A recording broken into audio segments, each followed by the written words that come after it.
నమస్కారం. ఈరోజు మనం జాగ్రత్తలు తీసుకొనుట అన్నిటికి మేలే అనే అంశంపై మాట్లాడుకుందాం.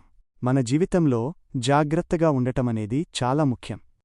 ఇది కేవలం భౌతికంగానే కాదు, మన ఆధ్యాత్మిక జీవితంలోనూ చాలా అవసరం. బైబిల్లో చెప్పినట్లుగా, పరుల పాపములలో పాలివాడవై యుండకుము, నీవు పవిత్రుడువుగా ఉండునట్లు చూచుకొనుము. అంటే ఇతరులు చేసే తప్పులలో మనం పాలు పంచుకోకుండా మనం పవిత్రంగా జీవించాలని దీని అర్థం. కొన్నిసార్లు మనం ప్రత్యక్షంగా పాపం చేయకపోయినా పరోక్షంగా అందులో భాగస్వాములమవుతాం. ఉదాహరణకు, అబద్ధం చెప్పడం వేరు, అబద్ధ సాక్ష్యం పలకడం వేరు. నిజం మాట్లాడే పెదవులు మనకు ఉండాలి. నాకు తెలియదండి, నేను చూడలేదండి అని నిజం చెప్పడానికి మనం భయపడాల్సిన అవసరం లేదు. ఎట్టి పరిస్థితుల్లోనూ అబద్ధ సాక్ష్యం కల్పించడానికి మీరు పరోక్ష సాక్షిగా ఉండకూడదు. అలా చేస్తే మన మనస్సాక్షి కఠినమైపోతుంది. కఠినమైన మనస్సాక్షితో చేసే ప్రార్థన సాఫీగా రాదు. వైద్యులు ఆపరేషన్ థియేటర్లో మన వస్త్రాలను అనుమతించరు.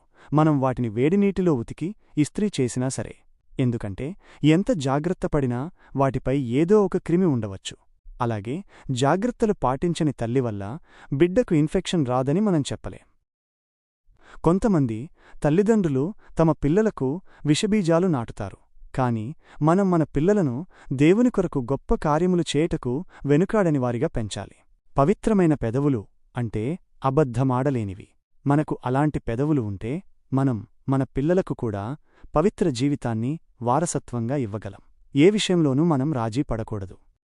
పాపాన్ని ఖండిస్తూ మంచి బుద్ధి చెబుతూ మన పిల్లలను ముందుకు నడిపించాలి. అప్పుడు ప్రభు మన పిల్లలను ఆశీర్వదిస్తాడు. మనం 4 తరముల దీవెన పొందగలం. అయితే మన పాపం మన బిడ్డల భవిష్యత్తుపై ప్రభావం చూపకుండా ఉండాలంటే మనం పశ్చాత్తాపపడదాం. ఆయన నీతి వారి పిల్లపిల్ల తరమున నిలుచును. మనం దేవుని దృష్టిలో నీతిగా జీవిస్తే ఆ ఆశీర్వాదం మన తరతరాలకు అందుతుంది. ధన్యవాదాలు.